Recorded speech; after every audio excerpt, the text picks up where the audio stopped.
Assalamualaikum warahmatullahi wabarakatuh. Di mana kesempatan pada siang hari ini, saya akan sedikit menjelaskan mengenai lanjutan dari materi praktikum kedua yaitu tentang CRUD. Di sini ada sebuah tugas di mana yang pertama yaitu buatlah edit mahasiswa menjadi auto select. Jadi di menu edit mahasiswa itu jenis kelamin sama program studinya itu menjadi auto select. Contohnya kayak gini.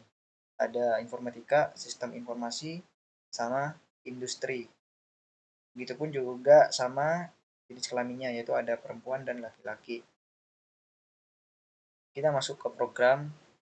Gimana caranya untuk menampilkan auto select seperti berikut yaitu ada informatika, sistem informasi dan industri. Jadi kita pergi ke edit mahasiswa. Kita cari untuk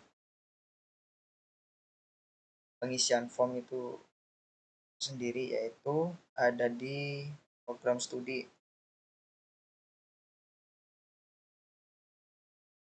Nah, jadi untuk mengaktifkan auto select kita harus menambahkan select yaitu kita memanggil dari data jurusan sesuai dengan udah kita inputkan sebelumnya di data jurusan itu sendiri ada beberapa jurusan.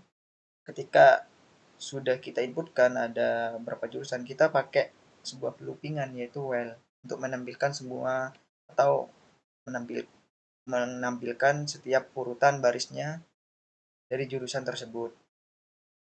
Barulah kita bisa menggunakan auto select di sini sesuai dengan data jurusan yang ada di sini. Halo, kok nggak bisa? Sesuai dengan data jurusan yang ada.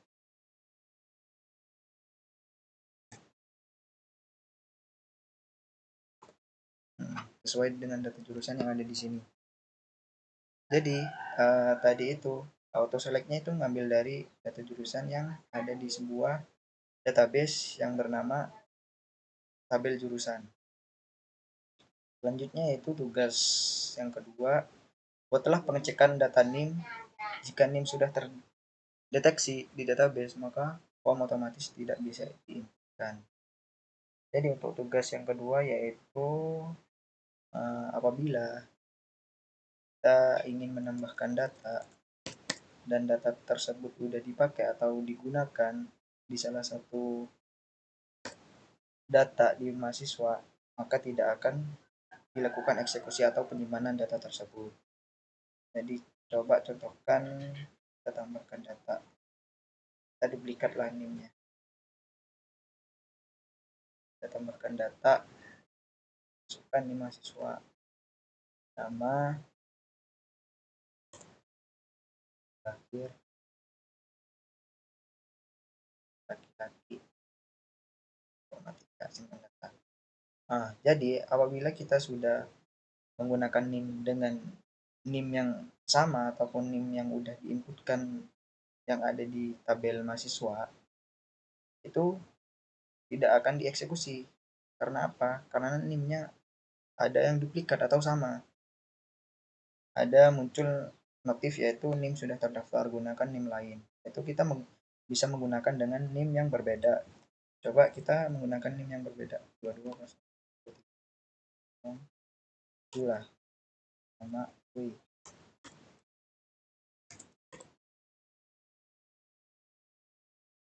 kita dengan menggunakan NIM yang berbeda, maka hasilnya data berhasil disimpan. Jadi yang barusan kita inputkan NIM-nya kan tidak ada yang sama, maka prosesnya akan dimasukkan ke dalam sini. Kalau tidak ada yang sama nih akan dieksekusi. Kalau ada yang sama maka keluar NIM sudah terdaftar atau NIM sudah ada, maka gunakan NIM lain. Untuk programnya sendiri yaitu ada di Sini, query, cek dulu di database mahasiswa apa yang mau dicek, yaitu nim mahasiswa ada apa enggak, sesuai dengan yang kita inputkan apa enggak gitu. Ketika udah dicek, kita lakukan seleksi kondisi, yaitu if jika nim sudah terdaftar maka nilainya true, yaitu ada, maka keluar notif panggil dari variabel yang di atas, itu if jika nim sudah terdaftar maka akan keluar tampilan nim sudah terdaftar, gunakan nim lain. Ketika nim yang diinputkan itu sama dengan nim yang sudah terdaftar. Apabila tidak ada nim yang duplikat, maka else, yaitu lakukan query insert into ataupun menambahkan data ke tabel mahasiswa sesuai dengan ya ada ID jurusan, nama mahasiswa, dan seterusnya. Untuk soal ketiga yaitu buat pengecekan data jurusan. Jika jurusan masih digunakan di data mahasiswa maka tidak bisa dihapus dan tambahkan detail jumlah mahasiswa berdasarkan jurusan. Jadi untuk soal nomor 3 kita pergi ke data jurusan dulu untuk memastikan ada beberapa data jurusan yang tersedia. Di sini ada sebuah data jurusan, ada 3, yaitu informatika, sistem informasi, dan industri. Di informatika itu sendiri ada 2 mahasiswa, sistem informasi tidak ada mahasiswanya, dan industri ada 1 mahasiswa. Di sini coba hapus yang informatika. Oh, jadi tidak bisa karena masih digunakan oleh 2 mahasiswa, tidak bisa dihapus. Jadi kita tidak bisa menghapus apabila di salah satu jurusan tersebut masih ada mahasiswanya. Coba kita hapus yang tidak ada mahasiswanya, seperti sistem informasi kan data mahasiswanya kan nggak ada, 0. Coba kita hapus. Berhasil. Kenapa kok berhasil? Karena di salah satu jurusan tersebut tidak ada mahasiswanya. Kita pergi ke program, hapus data jurusan, yaitu pengecekan periksa mahasiswa, yaitu ngecek select count, yaitu jumlah pada tabel data mahasiswa where ID jurusan, ngecek di ID jurusan. Apabila jika jumlah data itu lebih besar daripada 0, jurusan masih digunakan. Jadi jurusan masih digunakan oleh jumlah datanya, yaitu kita ngambil dari jumlah data mahasiswa yang digunakan, yaitu setiap jurusan itu digunakan berapa mahasiswa. Berarti mahasiswa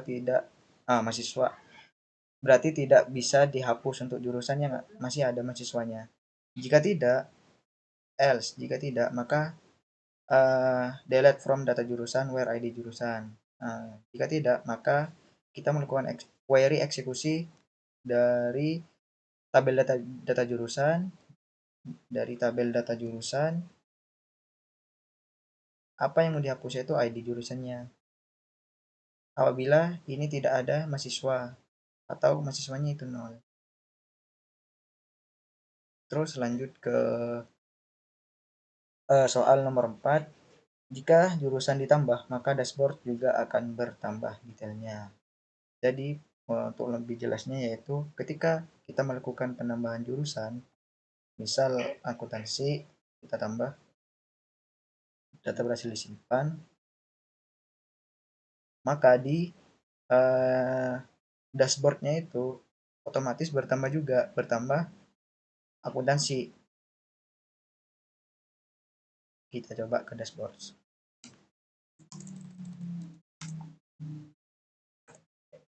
Ini kan, maka data jurusan yang sebelumnya 2 ini udah menjadi 3. Kenapa? Kan barusan udah ditambahkan 1, yaitu akuntansi. Jumlah mahasiswanya masih 0, masih belum dipakai. Jadi kita pergi ke programnya untuk menambahkan jurusan secara dinamis atau ngambil dari data jurusan yang diinputkan. Kita pergi ke index.php atau home-nya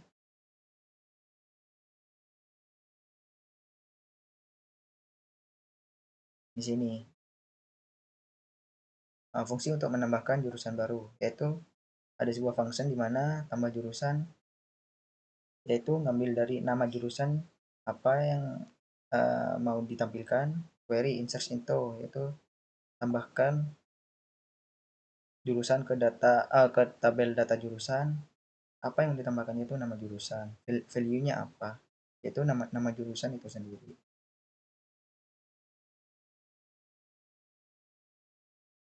Ya, di sini ya samalah seperti materi sebelumnya mengenai CRUD, yaitu ada data jurusan, yaitu echo pemanggilan get jumlah jurusan itu sendiri, berapa jurusannya, semisal ada penambahan ya di sini fungsinya, maka akan tambah secara otomatis di sini.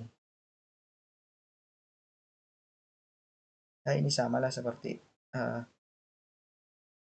materi sebelumnya.